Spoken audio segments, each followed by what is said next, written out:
Good afternoon, sir. Thank you for calling for governmental program of psychological assistance for indigenous people. My name is Mr. Pavlo, and I'll be happy to help you today. What's your name?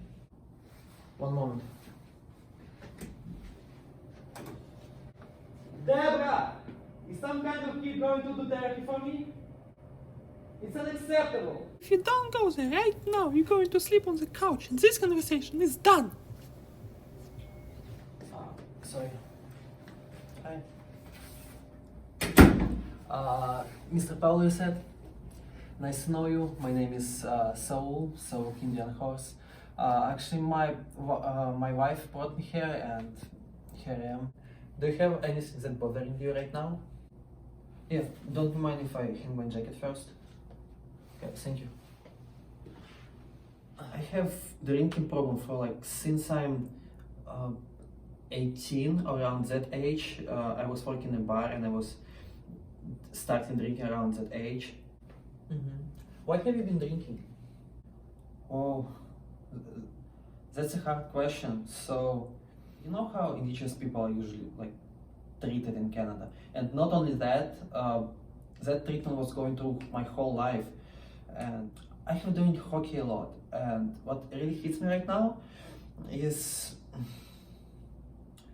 hockey used to be my life, and if I ever thought that I'm going to do something professional in my life, it would be hockey. And right now, I don't have a team, I hardly have a family. Are you saying you don't have a family? No, don't get me wrong. I have a family right now, formal family. Fred and Martha, they adopted me when I was studying in a CGO Indian residential school, and they helped me a lot, but I don't have that much of connection with them as with my real family. And my real family, my real mother and father, they left me with my grandmother. And you know, it's still to this moment, I'm 35, and it still hurts me deep inside. My first memory is how my brother and sister, Rachel and Benjamin, they were kidnapped to some residential school.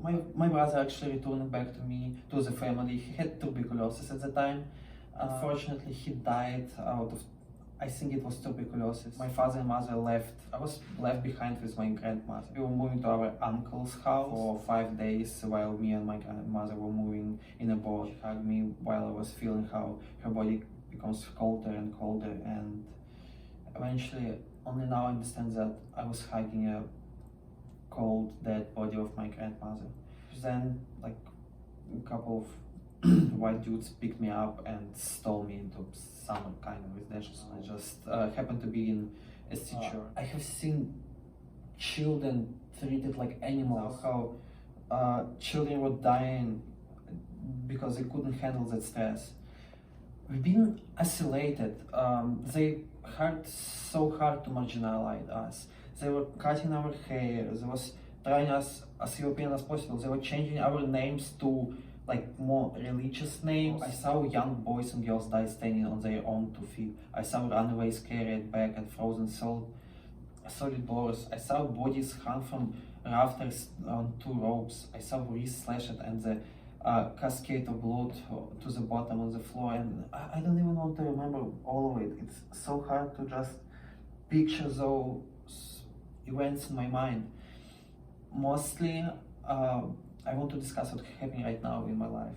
So, I have no idea how I'm even supposed to climb a social ladder where it's nice, I can have this conversation with you with governmental program and everything, but I also need opportunities. I have no opportunities in my life right now. From the very beginning of my life to the current moment, I'm an outsider to this culture. If you think about jobs, something that I'm good at is hockey, but I don't know, I'm 35, I'm already out of hockey. Playing hockey was aggressive to everyone, and I'm sorry to being a little disrespectful to you, even though you're younger, and that's exactly why I was disrespectful, because A lot of people was disrespectful back to me.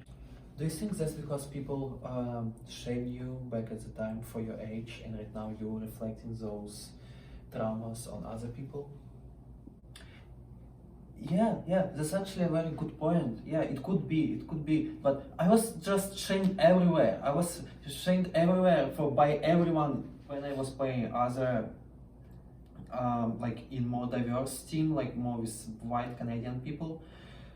They were shaming me because I was indigenous. They called me with terrible names. Oh, Saul, I sadly have to inform you that I have a next client right after you right now. You can tell me all of the rest story in our next meeting. I'm so happy you arrived here. I'm happy to have you here. Thank you for finally making here. I wish you all of the best for you and for your wife. Thank you for coming. Thank you a lot. Thank you again. Yep. Okay. Thank you again. See you next week.